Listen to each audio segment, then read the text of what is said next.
मेरठ में कैप्टन मनोज तलवार का पार्थिव शरीर जिस दिन करगिल युद्ध में शहादत के बाद आया था, मैंने बहुत भीड़ में पीछे खड़े होकर वो शव यात्रा देखी थी और भीगी आंखों से एक छोटी सी कविता लिखी।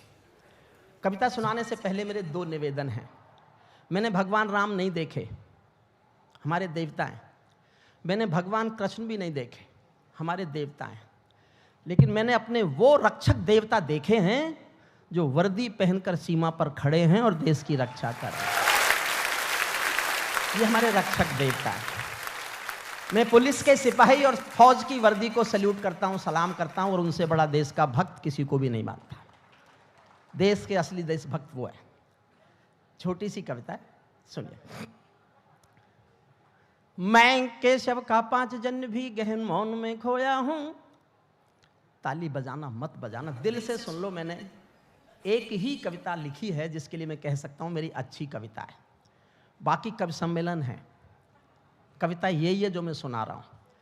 कविता कवि सम्मेलन से बड़ी चीज है, लेकिन इस देश में कवि सम्मेलन की मांग ज्यादा है तो कवि सम्मेलन ज्यादा होते हैं।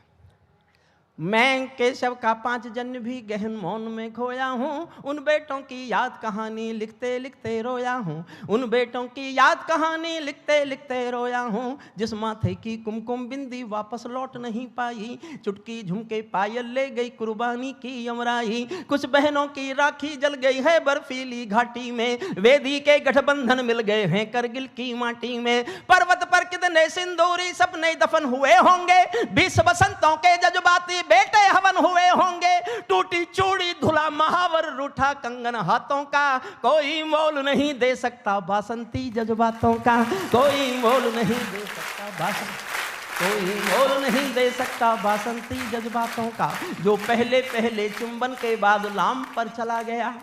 एक पल जीना मेरे साथ कर्नल साहब आपको सौंपता हूं, समर्पित करता हूं। जो पहले पहले चुंबन के बाद लाम पर चला गया, नई दुल्हन की से छोड़कर युद्ध काम पर चला गया। उनको भी मीठी नींदों की करवट याद रही होगी, खुशबू में डूबी यादों की सलवट याद रही होगी। खुशबू में डूबी यादों की सलवट याद। और मैं आज तक के इस महापर्व में अपने जीवन की सबसे अच्छी पंक्ति पढ़ता हूं। इस चैनल की इस महानता, चैनल की इस उदारता और चैनल के सामाजिक सरोकार के उद्देश्यों को समर्पित करता हूं। मेरे जीवन की मेरी सबसे अच्छी 2 पंक्तियां हैं, आपका प्यार मांगता हूं, सुनना। उनको भी मीठी नींदों की करवट याद रही होगी, खुशबू में डूबी यादों की सलवट याद रही होगी। उन आंखों की 2 बूंदों से 7 सागर हारे हैं। उन आंखों की 2 बूंदों से 7 सागर हारे हैं। जब मेहंदी वाले हाथों ने मंगलसूत्र उतारे हैं। जब मेहंदी वाले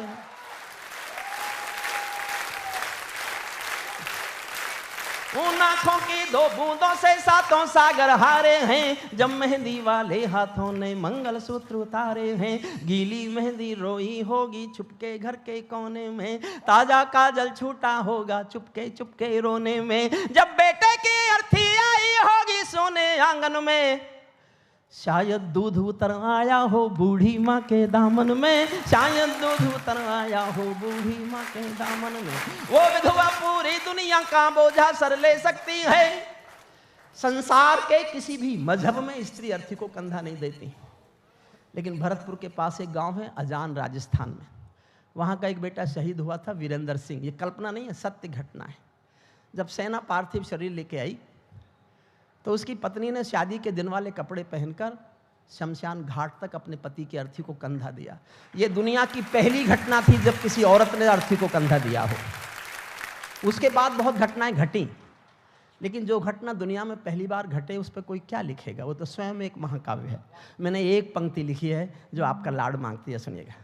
उनको भी मीठी नींदों की करवट याद रही होगी, खुशबू में डूबी यादों की सलवट याद रही होगी। उन आंखों की 2 बूंदों से 7 सागर हारे हैं। जब मेहंदी वाले हाथों ने मंगलसूत्र उतारे हैं। गीली मेहंदी रोई होगी चुपके घर के कोने में, ताजा काजल छूटा होगा चुपके चुपके रोने में। जब बेटे की अर्थी आई होगी सोने आंगन में, शायद दूध उतर आया हो बूढ़ी माँ के दामन में। वो विधवा पूरी दुनिया का बोझा सर ले सकती है। वो विधवा पूरी दुनिया का बोझा सर ले सकती है। जो अपने पति की अर्थी को भी कंधा दे सकती है, जो अपने पति की अर्थी को भी कंधा दे सकती है, जो अपने पति की अर्थी को भी कंधा दे सकती है। मैं ऐसी हर देवी के चरणों में शीश झुकाता हूँ, इसीलिए मैं कविता को हथियार बनाकर गाता हूँ, इसीलिए मैं कविता को हथियार बना। जिन पेड़ों ने पर्वत काटे हैं अपने नाखूनों से, 1 मिनट और मांगता हूं बस। कल्पना करो कैसे लड़े होंगे। ये देश है उन वीर जवानों का। जिन बेटों ने पर्वत काटे हैं अपने नाखूनों से, उनकी कोई मांग नहीं है दिल्ली के कानूनों से, उनकी कोई मांग। आदरणीय हमारे बड़े लोग सामने बैठे हैं, एक अनुरोध और करता हूं। मैं 40 साल एक यूनिवर्सिटी में प्रोफेसर रहा हूं। कहने के लिए जनता से मेरे पास केवल 2 निवेदन हैं। आपके आसपास कोई ना कोई ऐसा परिवार होगा जो करगिल में, पुलवामा में, उरी में, 71 के युद्ध में शहीद हो गया होगा। आप सब जानते होंगे ऐसे आसपास किसी परिवार को। साल में एक बार, मेरा निवेदन है इस चैनल के माध्यम से आज तक पर, मैं अपने भीतर जो मेरे पास सबसे अच्छा कहने के लिए वो कह रहा हूं। साल में एक बार आप पिकनिक जाते हो, कहीं जाते हो, त्योहार मनाते हो, एक बार साल में एक बार कुछ फूल लेके उसके घर जाओ और उससे कहो तुम अकेले नहीं हो, देश तुम्हारे साथ है, देश तुम्हारे साथ है। और दूसरा निवेदन है, आपको किसी बस अड्डे पर, रेलवे स्टेशन पर, हवाई जहाज पर, हवाई अड्डे पर कोई फौजी वर्दी में जाता हुआ दिखाई दे और आप वहां बैठे हो, खड़े होकर एक बार ताली बजा दो। सैनिक को लगेगा पूरा देश उसके साथ है, पूरा देश उसकी शुभकामनाओं के लिए तालियां बजाए। जिन बेटों ने पर्वत काटे हैं अपने नाखूनों से, उनकी कोई मांग नहीं है दिल्ली के कानूनों से। जो सैनिक सीमा रेखा पर ध्रुव तारा बन जाता है, उस कुर्बानी के दीपक से सूरज भी शर्माता है। गर्म दहानों पर तोपों के जो सीने अड़ जाते हैं, उनकी गाथा लिखने को अंबर छोटे पड़ जाते हैं। उनके लिए हिमालय कंधा देने को झुक जाता है, कुछ पल को सागर की लहरों का गर्जन रुक जाता है। उस सैनिक के शव का दर्शन तीर्थ जैसा होता है, चित्र शहीदों का मंदिर की मूरत जैसा होता है, चित्र शहीदों का मंदिर की मूरत। अंतिम पंक्तियां पढ़ रहा हूं। क्या ये देश उन्हीं का है जो सीमा पर मर जाते हैं? क्या ये देश उन्हीं का है जो सीमा पर मर जाते हैं, अपना लहू बहा कर टीका सरहद पर कर जाते हैं। कोई युद्ध वतन की खातिर सबको लड़ना पड़ता है, संकट की घड़ियों में सबको सैनिक बनना पड़ता है। जो भी कौम वतन की खातिर मरने को तैयार नहीं, उसकी संतति को आजादी जीने का अधिकार नहीं, उसकी संतति को आजादी जीने का अधिकार। और समाप्त करता हूं, बहुत अच्छा लगा, सर झुका के प्रणाम करता हूं आपको, सर झुकाकर। कविता का संस्कार जीना, भारतीय संस्कार और संस्कृति को जीना है।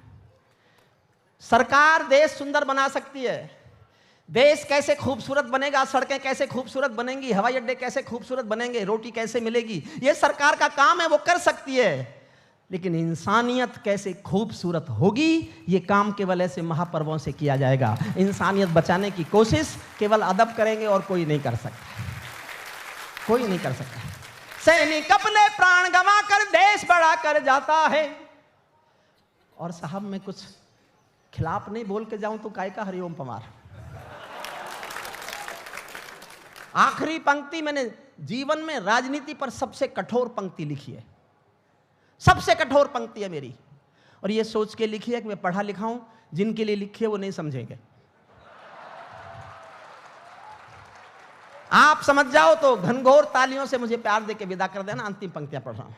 सैनिक अपने प्राण गंवा कर देश बड़ा कर जाते हैं, सैनिक अपने प्राण गंवा कर देश बड़ा कर जाते हैं। बलिदानों की बुनियादों पर राष्ट्र खड़ा कर जाते हैं। जिनको मां के बलिदानी बेटों से प्यार नहीं होगा, उन्हें तिरंगे को लहराने का अधिकार नहीं होगा, उन्हें तिरंगे।